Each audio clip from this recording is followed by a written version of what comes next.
Jason's troubles all started foolishly. First, he quarreled with the university president, resulting in him failing his semester. Soon enough, he was holding a draft notice for the army and remembered the president's farewell words. "Don't worry, son. There you'll learn discipline. Otherwise, you'll have problems." When he told his beloved girlfriend, Vanessa, that he was being drafted, she was upset.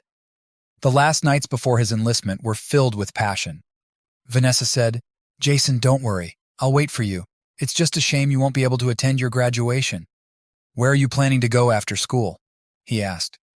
"I'm not sure. Probably vocational school. I need a specialty to earn a living.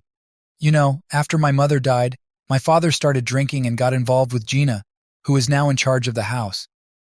Vanessa, I'll come back from the army and marry you. Are you okay with that?" "I don't mind, as long as you don't forget." Their friend Kyle was upset when he learned that Jason was being drafted into the army. "Couldn't you have been more restrained?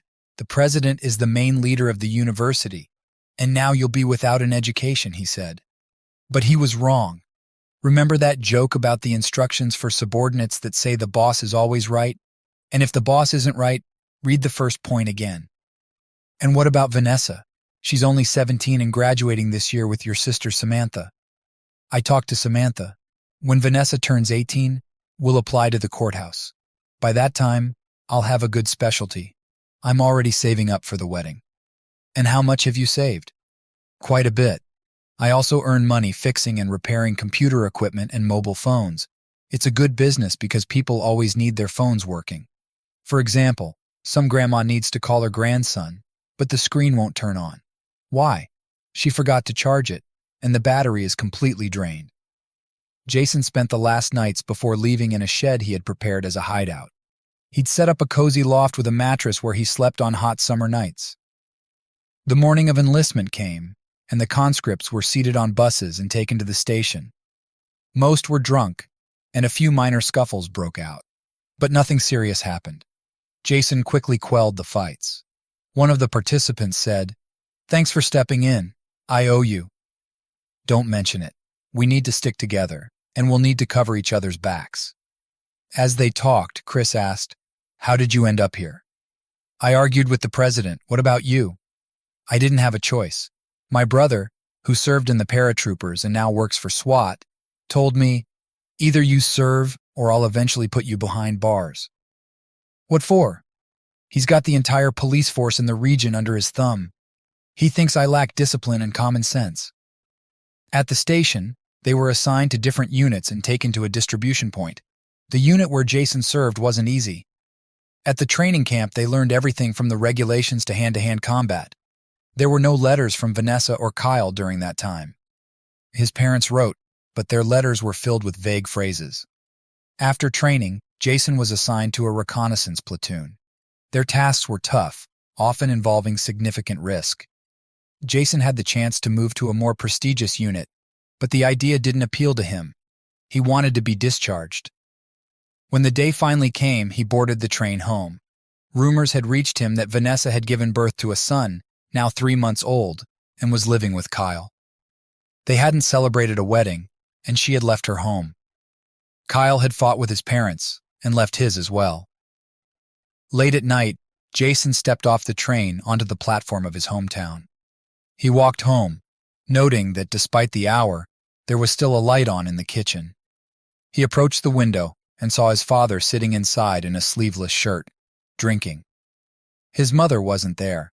He tapped softly on the window. His father opened the window and asked, "Who's there?" "It's me. I'm home." "Open up, your mom's here. Throw away that TV. Our boy is back from the army." A warm reunion followed. They set the table, had drinks, and the conversation with his father lasted until morning. His father carefully avoided the topic of Kyle and Vanessa. "Dad, I know that Vanessa had a baby, and they're living together somewhere downtown. What happened to Samantha?" "I don't know.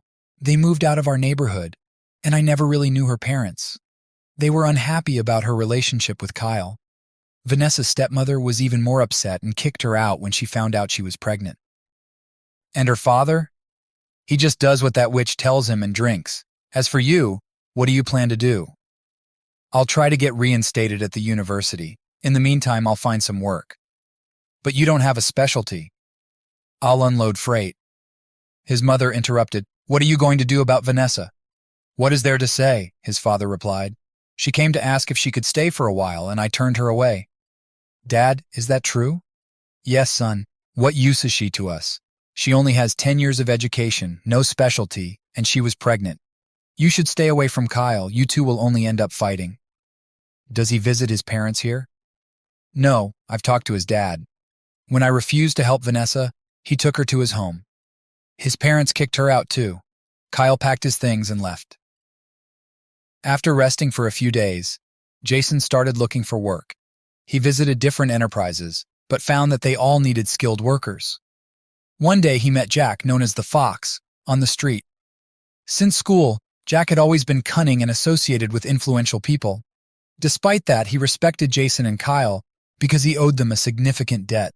One day, while scheming, Jack got caught in a scuffle that could have landed him in the hospital. But Kyle and Jason stepped in to help. The fight was intense, but it all worked out, and the serious troublemakers disappeared. Turned out they were locked up for armed robbery against some businessman. Since then, Jack felt indebted, mostly to Jason. They ran into each other one day, and Jack invited him for a beer at a caf GC. Jack, I'm broke, and I don't drink on credit. No credit needed, just glad to see you, man. Why the long face? Trying to find work, don't want to mooch off my folks. What's your specialty? None.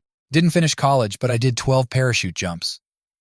Wow, must be a rush jumping out of a plane. Yeah, especially at night. Come on, I'm buying you a beer and we'll sort out the job situation. They headed to a beer bar with private booths. Staff served them directly. Jason noticed, they only roll out the red carpet for you? You know it. This bar's mine. Got a couple of companies, too. I remember you helped our IT guy at school with computer networks. Yeah, I did. Then you're hired at one of my joints as a computer network specialist. Installation and maintenance. I don't have any credentials for that. They won't ask. That business yours too? Yep, but it's getting tougher to operate. Why's that? Turnover's good, but gangsters and big corps are squeezing me. How do the big wigs pressure you? They set prices and demand a cut of my revenue, just like the thugs. Anyone try to fight back? Sure, but in our neck of the woods everyone's already bought off. I keep racking my brain for ways to push back. After polishing off their beers, they headed to Jack's company. Within an hour, Jason was on the payroll as promised. Everyone treated him with respect, knowing how much rode on him. During this time, he steered clear of Kyle and Vanessa, even though he wanted answers about their betrayal. He knew he might blow a fuse if he saw Kyle. Days turned into weeks, and for 11 days straight, their crew worked downtown laying local networks for a business. The networks were set, but they needed a server to link them up. The client hadn't ponied up for the server parts yet, so they knocked off early. With no other jobs lined up, Jason decided to hit the caf GC. The caf GC had 2 floors, with a beer bar in the basement. As he headed down, he saw a brutal fight. 5 guys had ganged up on one VJ Kyle. Jason jumped in and soon, the attackers were laid out. Suddenly, the cops showed up and hauled everyone down to the station. At the station, Jason and Kyle were tossed in separate cells, unable to talk. According to the attackers and the caf GC manager, Kyle had tried to shake them down for cash. Arthur, the son of some bigwig businessman, backed up the manager, and Kyle decked him. Arthur's crew came to his defense, and then Jason intervened. During the interrogation, the cop asked Jason, "You know the guy you were protecting? Seen him around town. Haven't been here in a year. Why'd you jump into the fight? Wasn't beating anyone. Was trying to break it up. You know who you'll be going up against by this afternoon? What's going to happen? The detective will throw Kyle in the slammer for at least 5, 6 years. And what are you going to do about it? Whack the detective upside the head? Yeah, and get life. What's your plan? I owe you one. I'll help you and Kyle. Then we can work together to get out from under the gangsters and big shots. You don't owe me squat. That was ages ago, but if you can help, I'm all ears. I'm already on it. You'll see tomorrow morning. Jason asked, what exactly are you doing? Be at work in the AM, and you'll find out. For now, let's head home. What about Kyle? He'll cool his heels in the holding cell overnight. Go see Samantha, especially with the baby coming soon. You meant Vanessa, right? What's she got to do with it? Brother, seems like you're missing some key intel, but it ain't my secret to tell. Talk to Kyle when you see him. Arthur unexpectedly showed up at the precinct around noon. Unexpected because given the late night, he could have stayed home. He made a beeline for his office, where everything was set. The suspect had been brought up from the holding cell and was waiting in the interrogation room. A knock on the door, and without waiting for an answer, Arthur strolled in, grinning. Pops wanted me to give you this briefcase. I hope we're about square, but you still owe me for the last deal. I'm heading out, but when I swing by tomorrow, I'll remind my old man. Arthur popped open the briefcase and grabbed a wad of bills. Without warning, the door burst open, and the head of Internal Affairs strode in with plainclothes officers. They flashed their badges, Internal Security. Catching on quick, Ken said, "This ain't mine." Ken, you're like a kid caught with his hand in the cookie jar. You've been on the force for years. You know everything that goes down here gets recorded on hidden cameras. Just one question. Why haven't they settled up with you yet, and why are your rates so steep? Actually, don't answer that. You can tell our colleagues all about it. What about the cash you got today? To make sure I locked up yesterday's troublemaker for 6 years, right? Guess it's $10,000 per year behind bars. And was he really guilty of what went down? Nah, they tried to swipe the CAF GC from him with some shady tricks, but he wised up and wouldn't sign the papers. So Arthur picked a fight, counting on his crew, but they couldn't hack it. I don't get you, Ken. How could you risk everything you've worked for all these years for a measly $600? These are real $600 bills. The rest are counterfeit. Looks like your buddy tried to con you. Isn't he the one who ratted you out to Internal Security? Arthur's being held in the next town over. They'll bring him here under guard. He can't be put under guard or in pre-trial lockup. They'll off him there. He's too reckless in this town, thinks he's untouchable. And he can't bunk with you either. You're accomplices now. What's going to happen to me?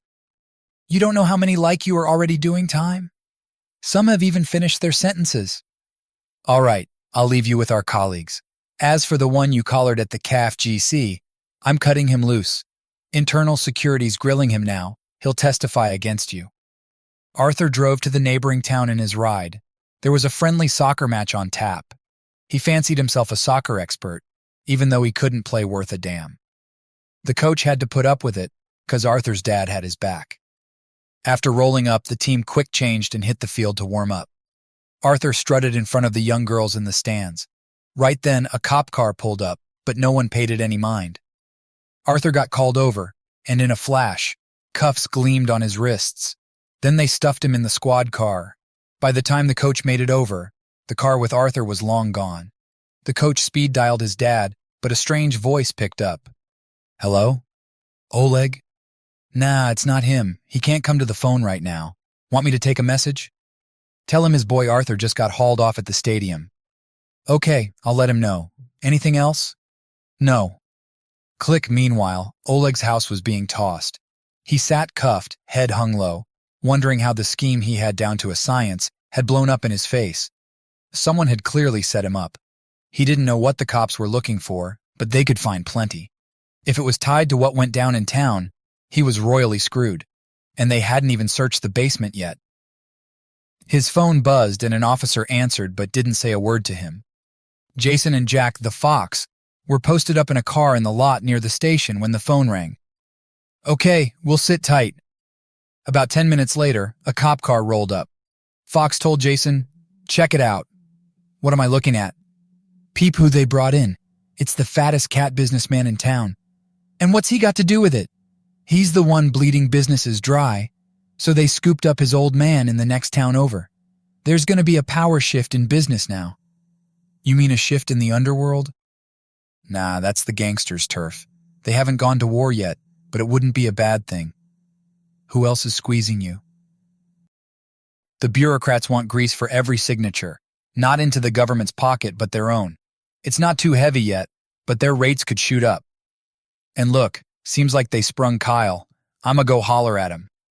Fox hopped out and strolled up to Kyle. They chopped it up for a minute, then walked to the car. Kyle slid in back and said, Jason, thanks for jumping in that fight. They would have ripped me to shreds. Tell me, You been in town a month but ain't looked me up. You pissed about something? Why would I be pissed? While I was serving, not one letter from you or Vanessa. Later I found out y'all shacked up and had a kid. Seems like you're out of the loop on a lot. I think we need to hash it all out. Fox, take us to my crib, it's close by. I know where you stay, but don't forget we got that meeting tomorrow. Jason and Kyle climbed out. Kyle said, let's go. Where to? My place, if you ain't caught on yet. And Vanessa's there? I think so. Don't you want to see your boy and hug Vanessa? I don't get it. You're living with her and I gotta hug her? Jason, I ain't living with her. I'm with Samantha and Vanessa lives with us. By the way, Samantha's got a bun in the oven too. They hit the second floor and Kyle rang the bell. Samantha, rocking a simple robe and slippers, opened up. She laid into Kyle right off the bat. Where you been wandering? John just fell asleep. And why didn't you come home last night? When she peeped Jason, she forgot her questions and hollered, Vanessa, get over here. Jason's back. Vanessa flew out the room, ran to Jason and cried on his shoulder. He hugged her tight, kissed her and asked, will someone fill me in on what's been going down? Come on, Jason, let's have some tea in the kitchen. Let John sleep. They posted up at the kitchen table. Vanessa was glowing, thrilled Jason had finally made it back. Samantha ducked into the room and came back with a bottle of cognac. She said, y'all can have a little. I don't drink. What about you, Vanessa? Nah, Samantha, I'm a pass too. Johnny sleeps rough and wakes up at night. Maybe he's teething. Kyle cracked the bottle, poured 2 shots and said, Jason, let's drink to the crew being back together. They threw him back and munched a little. He went on, forgive us. We ain't got much snacks in this crib. Everything's for John and Samantha. It's been rough living here. Why didn't you write us? I wrote, but I ain't get nothing back from y'all. We didn't know where to send 'em. Neither your folks nor mine would give Vanessa your address. And you couldn't call? Nah, where I was stationed it wasn't allowed. Then I found out by accident Vanessa had the baby and was living with you. Here's the deal. Vanessa's stepmom's homegirl, who works at the women's clinic, told her Vanessa was knocked up. She told her friend, and Vanessa caught hell, got booted from the house. What'd your pops say? Nothing. My dad jacked and hawked everything for booze.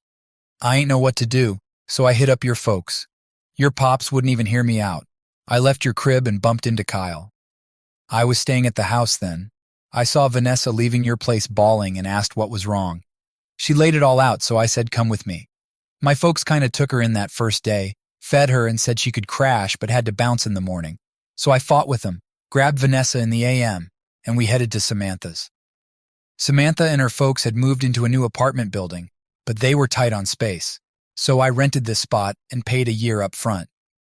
And where'd you get the bread, Jason asked. We were gearing up for the wedding but decided to hold off and wait for you. So we posted up here.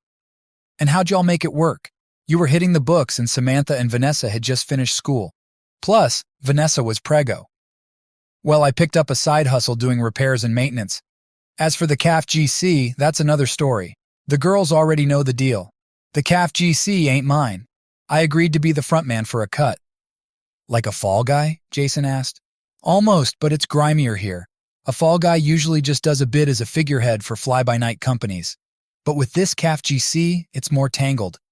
'Cause of turf beefs, I could have been in deep shit. Kyle, you never told us about this. What difference would it have made? John was born, and we needed to set up a room for him and put food on the table. We worked too, but Vanessa's gig didn't last long. I've been grinding this whole time. And where you been putting in work? Jason asked. At the mall, packing merch. Jason acknowledged it wasn't much, but said, You should have told me. Vanessa and I would have pinched every penny we could. True dat, Vanessa agreed. Samantha nodded. This is all so out of left field. I don't even know what to say. I couldn't let my boy's fiancé see with his kids struggle, and I couldn't let my girl live broke with me, said Kyle. I helped y'all find work at the mall while you hit the books and got your degrees. A baby's wail rang out from the other room. Vanessa popped up and headed to the room with Jason on her heels. The crying cut out quick, and Jason came back to the kitchen. Y'all got a lot to jaw about, Samantha said. I'ma go help Vanessa. Ain't nothing to sweat, we'll sort it out, Jason assured her. Kyle poured shots for him and Jason. They threw him back and kept chopping it up. Lay it on me, Jason said. Who really owns your CAFGC? Don't matter. It's Jack the Fox. We got a deal. I kick him a certain cut of the profits. Once I finish paying, the CAFGC's mine. But he ain't gonna let you pay it off, is he? I see that now. I peep his game. With you out, he wants to set you up again. What else has he cooked up? He dealt with some big-shot businessman you were paying too. Even Jack himself was kicking up to him. Now, he's got a target on his back from the streets. And what about them turf beefs with the CAFGC? Fox laid out his plan quick, and Jason, Kyle, and Fox started putting in work together. They made moves to put the heat on shady cats and shore up the CAFGC, which eventually became Kyle's legit biz. Jason patched things up with his folks, and they took Vanessa and their grandbaby into the fam. They got to work opening up the other half of the crib and creating a chill household. In time, Kyle was able to take full control of the CAFGC, and Jason built a strong foundation with Vanessa, with both fams thriving after the BS they'd been through.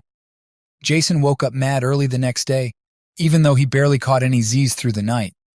He slid out quiet into the hall. Kyle was already posted up in the kitchen waiting for him.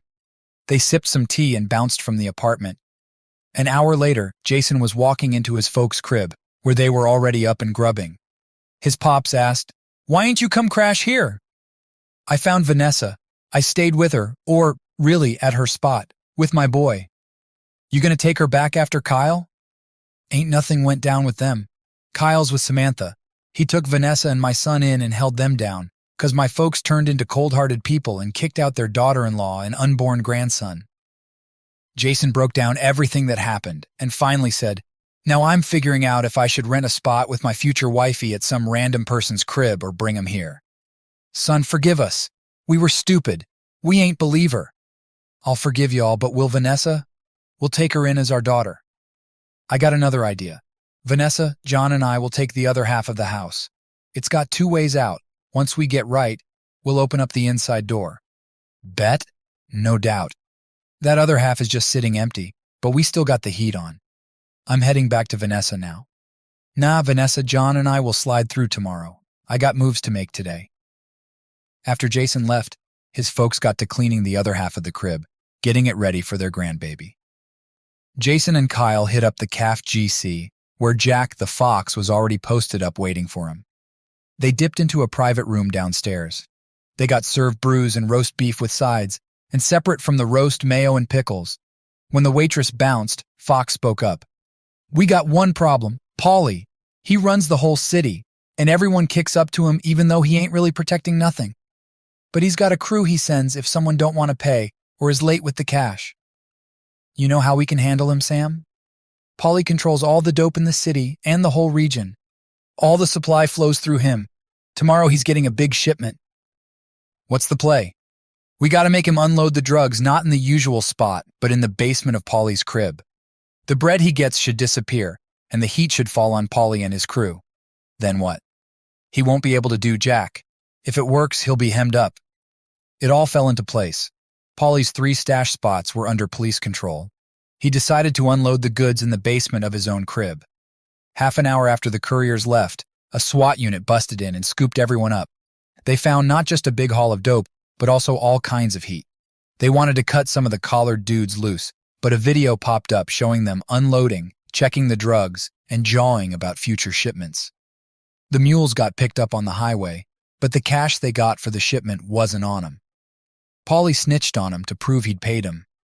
In the end, Jason moved into his folks' crib with his fam.